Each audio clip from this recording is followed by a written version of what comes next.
It's your boy, U-Goboy. That's Mongo, all right? This is the U-Goboy podcast channel. But before we start, hit that like button. Hit that subscribe button. We got unfiltered, authentic conversations. We got sports talk. We got drops. Oh, yeah. So, Mongo, what should they do? Like and subscribe. Oh, yeah. Yahtzee. We gotta get some wrestling in. Oh, please we go. Gotta get some wrestling in. Oh, you brother. We gotta get some wrestling in. Listen, Saudi Arabia happened as expected. This is in real time too, so we're recording this on a Saturday.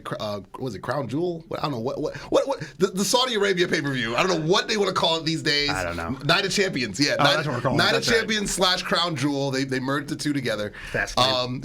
Let's call it fast lane. Just man up and call it fast lane. This was already. fast lane. This was this is international fast lane. So John Cena retains his title over CM Punk. Pretty much every babyface won. Jacob Fatu loses the U.S. Championship to Sikoa. Triple H, I love what you've done for the product. I really do. Cody is your king of the ring. No one saw that coming.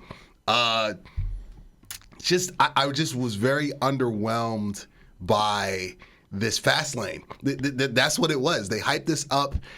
I mean, John Cena versus Punk, that still has Mania power to it. It does. And then you waste it on an international fast lane PLE? That's what we're doing?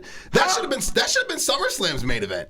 Honestly. And I get they're trying to build up Cody versus Cena for the 150th time. Meanwhile, waiting in the wings, Seth Rollins is going to cash in that Money in the Bank. You could just book it. He's either going to cash in at SummerSlam, or he's going to cash in once again at Mania like he did, 10 years ago. Like, it's going to happen yet again. And I want to know when Punk is gonna finish the story.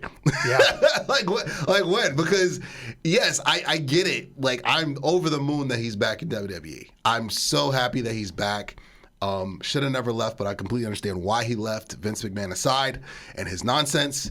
But it's like, is he gonna have to finally win the Royal Rumble? Is he gonna have to win the Money in the Bank for the third time? Like, when is he gonna have his title run? Because the Cena title run, it was nice. I mean, he gets the record over Ric Flair, but I've just been very underwhelmed. What I will say that I did enjoy, I enjoyed the trolling back and forth of Punkonomics and the pipe bomb by Cena. That has been the only thing good that I've taken. Me and Mark were talking about it in the pre-pod before the show. That was amazing. I rewatched both before the pay-per-view today, and that was some good stuff. That was very well done. Shout out to Bobby Roode. He put that together behind the scenes.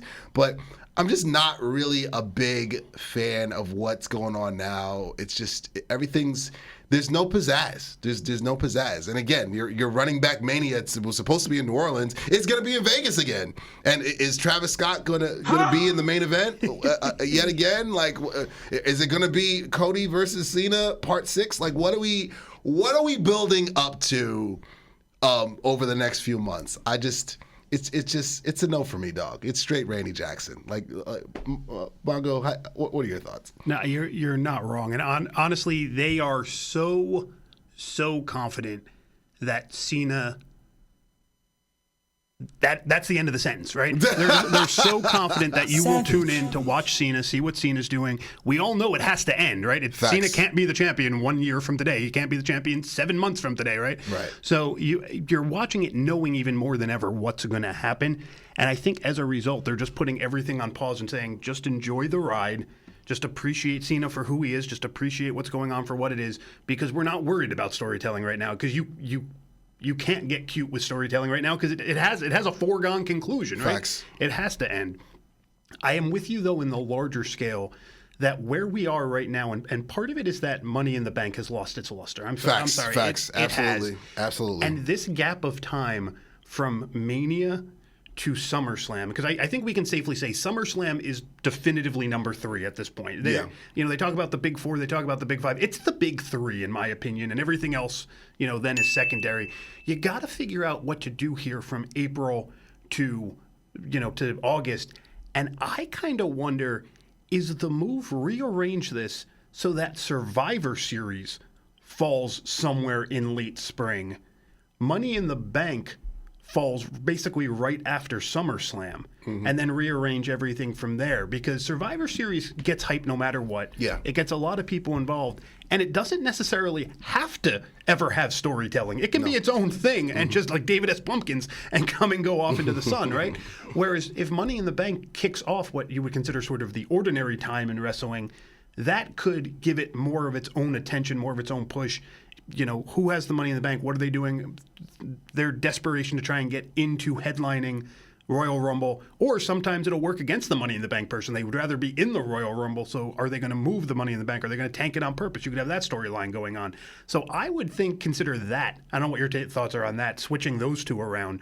But this year particularly, they are just very confident John Cena is enough of a draw, and they're being lazy, to your original point. No, they are, because it's like the video. Because again, what they're doing is they basically blocked off this year for the Cena farewell tour. That's the year. That's it. That's the draw. And my thing is, okay, you have you still have your top tier. You got your guys that's the future that you're absolutely going to elevate or whatnot. And waiting in the wings, you got NXT guys that you're going to bring along eventually down the road. It's just like they're shoving Cena like in everyone's faces, and rightfully so. He's earned this farewell tour. You know, he's earned it. But it's just like, to me, I would have been so comfortable if he would have won the title at Mania, because I had a strong feeling he was going to beat Cody and do it. And then he just drops it like the next day. Like drop it and then go to filming Peacemaker. You see what I'm saying? It's taking away from the build-up to these main events in these pay-per-views. Like, I was not excited about this one. And I'm happy that SummerSlam is going to be in Jersey at MetLife. I actually might pop up to it or whatnot. But I'm not excited for the same main event from Mania. Right. I'm not excited for Cody Rhodes Cena Part 2. Like, I'm not.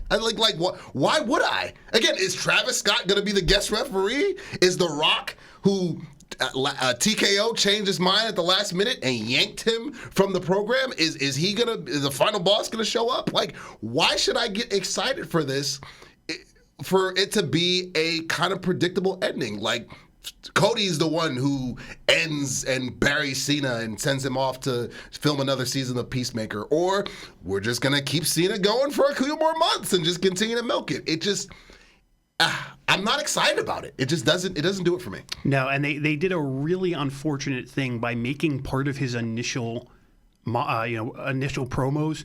Remember when he got up and he literally counted the number of contractual obligations he has this year? Facts. Well, we know what's going to happen. Facts. You literally counted down how many more times we have to see you. Facts. So we know exactly how this is going to play out. Now, the only thing, because I'm with you. At best, I'll go and I'll tailgate that thing and then go watch it from a nearby I think that's hotel both or something. That's both of us. If you're looking for any reason to get excited, the question is, how many of Cena's remaining fights don't end cleanly? Because if he loses with interference from somebody, well, now that somebody comes out and says, hey, Cody, you owe me a shot because I helped you. Facts. So if there's any life on Mars left in the WWE writing room, you're thinking, how can we get a third person involved in that final fight? But we know what's happening. We know he has to lose it somewhere in the next 6 months and 2 days, and most likely to Cody. And then hopefully there's a plan for that afterwards. Otherwise, it's just, hey, at least it's Royal Rumble season again, hooray. But they really should get somebody else involved in the final fight to have a natural storyline. Well, the match of the year, I hope you're ready for Gunther versus Goldberg. What? No. This is give me 10 Don DeMarcos, man, and 10. Actually, keep those tracks going. Keep it going, Marv. Keep it going. My personal opinion on that. Marv has walked out of the control room. You guys can't see it. The Marv cam's not up yet. Give me some more trashes. What the hell's Goldberg doing? And the special guest referee for that is Bret Hart.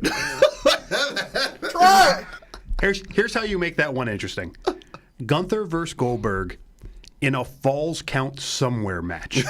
They don't tell you where you have to pin the other guy, and we just let them spend the rest of their lives attempting to pin each other.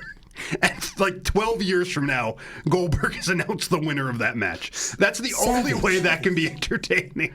Somehow, some way, it's still going to be a 5-minute match. Savage. I'm sorry, Bill Goldberg still can't wrestle. I'm sorry. It's your boy, U-Goboy.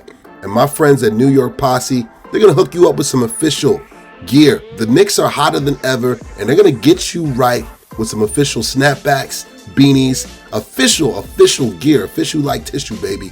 Hit that promo code below, 2024. Get 20% off on all New York Posse gear. Hit the link below, and they're going to get you right. It's your boy, U-Goboy. Yahtzee.